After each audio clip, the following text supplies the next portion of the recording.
शंकराचार्य स्वामी विवेकानंद सरस्वती का क्या कहना है, इस बारे में उनसे बात करते हैं। महाराज जी, एक बहुत दुखद घटना हुई, क्या कहना है? तो बात यह है कि घटना इतनी सारी तैयारियों के बाद घटित हो गई। ये निश्चित रूप से दुख का विषय है।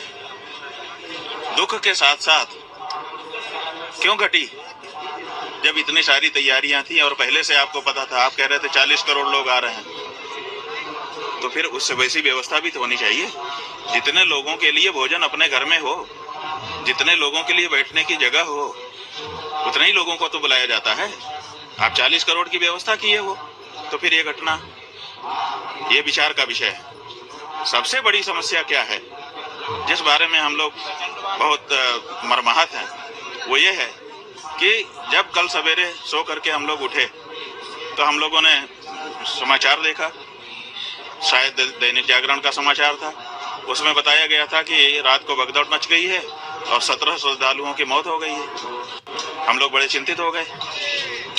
मौन हम लोग रहते हैं स्नान तक। हम लोगों ने सोचा अब क्या करें, कैसे करें।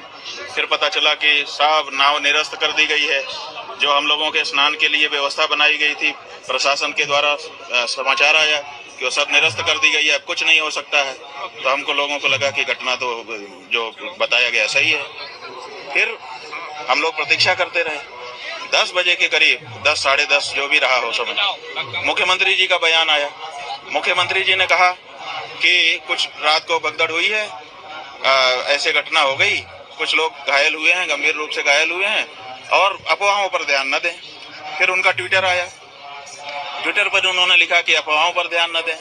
पहले भी उनका एक ट्विटर आया था, उस पर भी सवेरे लिखा था कि अफवाहों पर ध्यान न दें।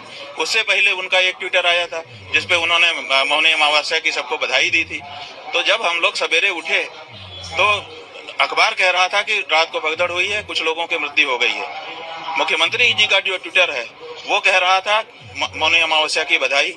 उसके बाद फिर थोड़ी देर बाद उनका आता है कि अफवाहों पर ध्यान न दें, और उनका नाम लेकर के सभी चैनल दिखा रहे थे, जिसपे जाओ समाचार जानने की कोशिश करने पर कि अफवाहों पर ध्यान न दें। अफवाहों, हम लोगों को लगा कि अफवाह रही होगी, कोई आजकल तो बना लेते हैं दूसरे अखबार का।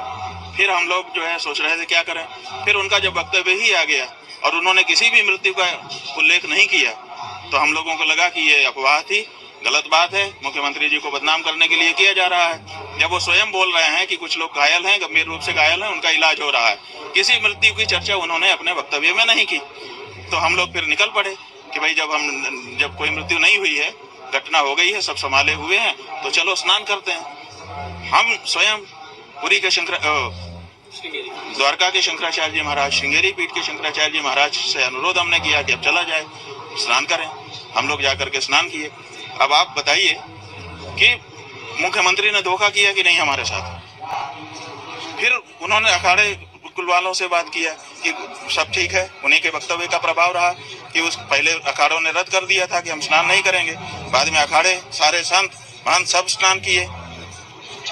आपने हमको धोखा में रखा कि कोई मृत्यु नहीं हुई है। हिंदू धर्म में ये नियम है कि जब परिवार में कोई मर जाता है, विशेष करके ऐसी घटनाओं में भोजन नहीं करता है कोई।